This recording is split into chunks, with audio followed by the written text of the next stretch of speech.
మీ పిల్లలు ఇంటర్మీడియట్ మరియు ఎంసెట్ చదువుతూ సబ్జెక్ట్స్లో కన్ఫ్యూజ్ అవుతున్నారా? కాన్ఫిడెన్స్ లెవెల్ తక్కువగా ఉందా? రిపీటెడ్ మిస్టేక్స్ చేస్తున్నారా? అయితే మీకోసమే ఉంది Rise app. 1 lakh question bank, performance analysis, online classes by experts, ఇంకా మరెన్నో ఫీచర్స్ తో మీ ముందుకొచ్చింది Rise the perfect guide. Description లో ఉన్న లింకును ఉపయోగించి సబ్స్క్రైబ్ అవ్వండి. So Devil movie Kalyan Ram గారిది. సో కొత్త లుక్తో కొత్త స్టోరీ అన్నట్టుగా ఆయన వచ్చారు ఈ మూవీతో. ఈ మూవీ ప్లస్ పాయింట్స్ ఏంటి, మైనస్ పాయింట్స్ ఏంటి? అంటే ఈ మూవీ కథ విషయానికి వచ్చేసరికి ఇది 1945 బ్యాక్ డ్రాప్. అంటే నేతాజీ సుభాష్ చంద్రబోస్ ఆ టైం నుంచి కథ తీసుకున్నారు. అంటే స్వాతంత్రానికి ముందు ఉమ్మడి మద్రాసు రాష్ట్రంలో అక్కడ ఒక జమీందార్ గారి ఇంటి, ఒక ఊళ్ళు రాసపాడు అనే విలేజ్లో ఒక జమీందార్ గారి కూతురు హత్య గురవుతుంది. అక్కడ కథ మొదలవుతుంది. అంటే హత్య ఎవరు చేశారు ఏంటి అనే దాని మీద ఒక ఏజెంట్ వస్తాడు, అతను డెవిల్ అనే ఏజెంటు. ఆ పాత్రని కళ్యాణ్ రామ్ పోషించాడు. అంటే అక్కడ ముడిపెట్టి, అంటే నేతాజీ సుభాష్ చంద్రబోస్కిను ఈ హత్యకి కొంత కనెక్షన్ ఉంటుంది. ఆ కనెక్షన్ ఏంటనేది మనం తెర మీద చూడాలి. ఓకే, అలా వెళ్ళే కథ ఇది. అంటే ఇంతకు ముందు కూడా బింబిసార్, అది కూడా బింబిసార కూడా పీరియడిక్ సినిమా. ఆ తర్వాత అమిగోస్ వచ్చింది. బింబిసార మంచి హిట్ వశిష్ఠ డైరెక్షన్లో. అమిగోస్ వచ్చింది, కానీ అమిగోస్ అయితే నిరాశపరిచిందని చెప్పాలి. అది పెద్దగా ఆడలేదు. మళ్ళీ చాలా కాలం తర్వాత చేసిన సినిమాగా కళ్యాణ్ రామ్కి ఒక మంచి ఇది సినిమాగా చెప్పొచ్చు ఈ సినిమాని. అంటే బింబిసార ఎంతైతే హిట్ ఇచ్చిందో, జనాల్లోకి ఎంత బాగా వెళ్ళిందో, డెవిల్ మూవీ కూడా అంతే ధీటుగా వెళ్ళే అవకాశాలు ఉన్నాయా? 100% ఉన్నాయి. ఎందుకంటే బింబిసార్ తర్వాత మళ్ళీ ఒక మంచి హిట్ వచ్చిందని చెప్పాలి. అయితే ఇది ఏమైందంటే కొంత వివాదం నడిచింది ఈ సినిమా మీద. డైరెక్టర్ నవీన్ మేడారం అనే ఆయన ఈ సినిమా చేశాడు. చేస్తే అతని పేరు తీసేసి అభిషేక్ నామా తన పేరు వేసుకుని డైరెక్టర్గా పేరు వేసుకోవడంతో అదే నిర్మాతకిను డైరెక్టర్కి మధ్య క్లాష్ అయ్యింది. దాంతో సినిమా కంప్లీట్ అయిపోయింది. అతను నేనే చేశానని చెప్తున్నాడు. అతను కూడా నేను చాలా కష్టపడ్డాను, 3 సంవత్సరాలు కష్టపడ్డానని చెప్పాడు. అయితే ఆ వివాదం పక్కన పెడితే సినిమా పరంగా చూసుకుంటే సినిమా అయితే బాగా వచ్చింది. ముఖ్యంగా రీ రికార్డింగ్ కానీ, ఆ 1945 బ్యాక్ డ్రాప్ కానీ, ఆ మర్డర్ విషయంలో మర్డర్ మిస్టరీని తేల్చడం ఒకటిను, నేతాజీ సుభాష్ చంద్రబోస్ ఇక్కడ రావడానికి అతనికి ఒక గూఢచార వ్యవస్థ ఉంటుంది, నేషనల్ ఆజాదీ హింద్ ఫౌజ్ ఉంటుంది. కాబట్టి ఆ ఆజాదీ హింద్ ఫౌజ్తో ముడిపెట్టి నేతాజీ సుభాష్ చంద్రబోస్కి కుడిభుజం లాంటి త్రివర్ణ అనే వ్యక్తి నేతాజీకి, ఆ త్రివర్ణ అనే వ్యక్తి ఎవరు ఏంటి అనేది సస్పెన్స్ అది మనకి. అంటే త్రివర్ణ పేరుతో ఒక లేడీని అరెస్ట్ చేస్తారు, కానీ ఆ లేడీ సినిమాకి అయితే త్రివర్ణ మీదే సినిమా అంతా తిరుగుతుంది. ముఖ్యంగా సంయుక్త మీనన్ హీరోయిన్గా చేసింది. తర్వాత మాళవిక నాయర్ కూడా ఇంకో హీరోయిన్ అనుకోవాలి. ఇక షఫీ కానీ ఇతర పాత్రలు చాలా ఉన్నాయి దీంట్లో. కళ్యాణ్ రామ్ గారు సంయుక్త మీనన్ ఆల్రెడీ బింబిసారలో కలిసి చేశారు. తర్వాత మళ్ళీ డెవిల్లోని కూడా సంయుక్త మీనన్నే తీసుకోవడానికి కారణాలు ఏమై ఉండొచ్చు అంటారు? ఇప్పుడు విరూపాక్ష సినిమా ఉంది, ఆ అమ్మాయికి మంచి హిట్ వచ్చింది, మరి మంచి నటన కనబరిచింది దాంట్లో కూడా.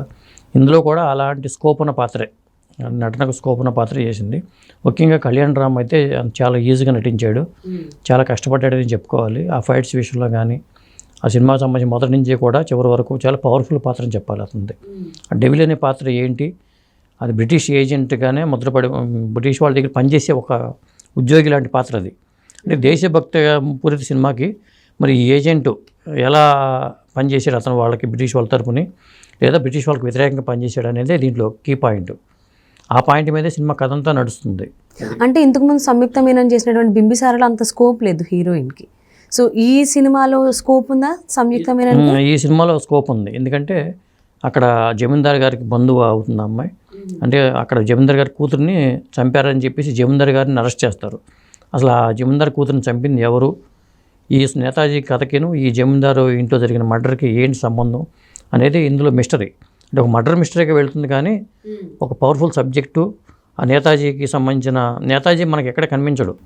అంటే వాళ్ళు ముందే చెప్పారు, ఇది నేతాజీ సుభాష్ చంద్రబోస్ అనే పాత్రను తీసుకున్నాం, కానీ ఆ మిగతా కథ అంతా మేము కల్పనే అని చెప్పారు. కాబట్టి అవన్నీ జరిగిన కథ కాదు.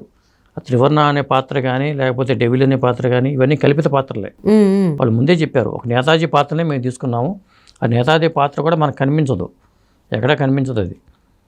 కాబట్టి నేతాజీ చుట్టూ ఒక కథను అల్లుకుని చెప్పారు అది. అంటే నేతాజీ గారి పేరుని ఉపయోగించుకుని మొత్తం సినిమా ఎలా రన్ చేయగలిగారు? ప్లస్ పాయింట్స్ ఏంటి అసలు దీనికి? అంటే ఇది మర్డర్ మిస్టరీ ముడిపెట్టారు. ఆ నేతాజీని అంతమొందించడానికి బ్రిటిష్ వాళ్ళు ఏం చేశారు, అతను రప్పించడానికి అతను మట్టు పెట్టారా, నేతాజీని మట్టు పెట్టారా లేదా, అతను మట్టు పెట్టే ప్రయత్నంలో త్రివర్ణ అనే వ్యక్తి ఎలా అడ్డుపడ్డాడు అనేది ఇందులో కీ పాయింట్.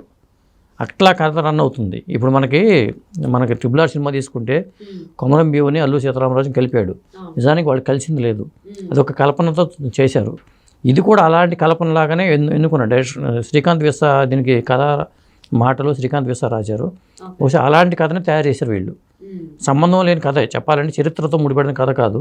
మన పీరియడిక్ సినిమా అని చెప్పడానికి 1945 బ్యాక్ డ్రాప్ ఒకటే దీనికి లింకప్ అయి ఉంది. ఓకే, అంటే ఏ అంశాల వల్ల డెవిల్ హిట్ టాక్ తెప్పించుకుంది అనుకోవచ్చు?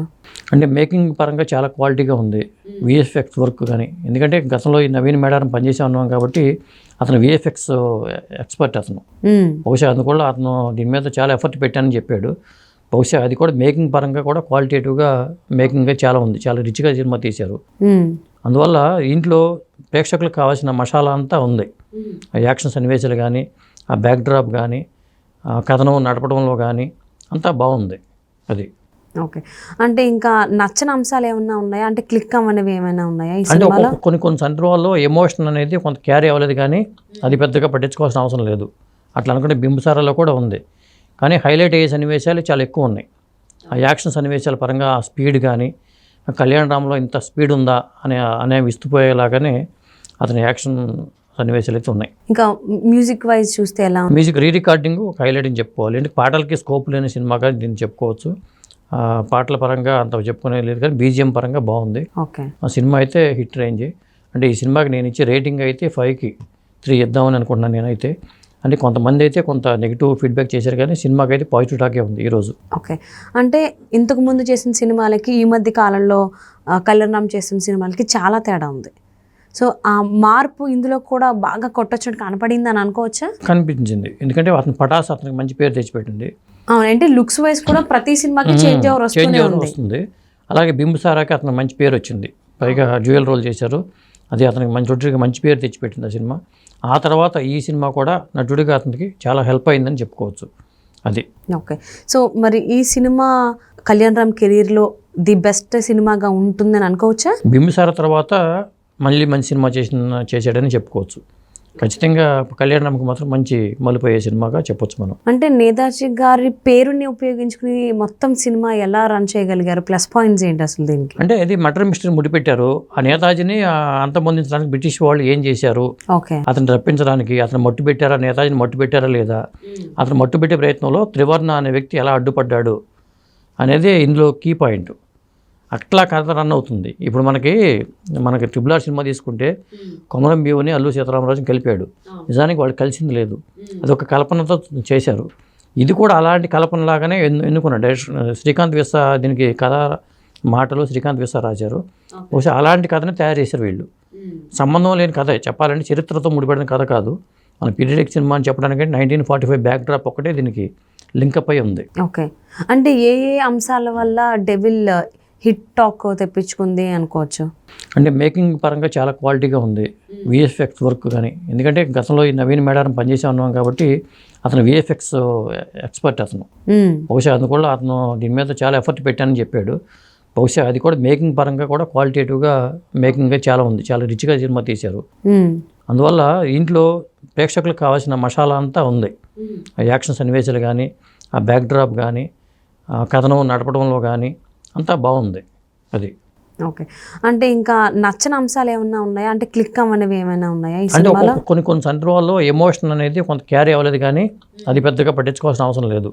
అట్లా అనుకుంటే బింబిసారాలో కూడా ఉంది, కానీ హైలైట్ అయ్యే సన్నివేశాలు చాలా ఎక్కువ ఉన్నాయి.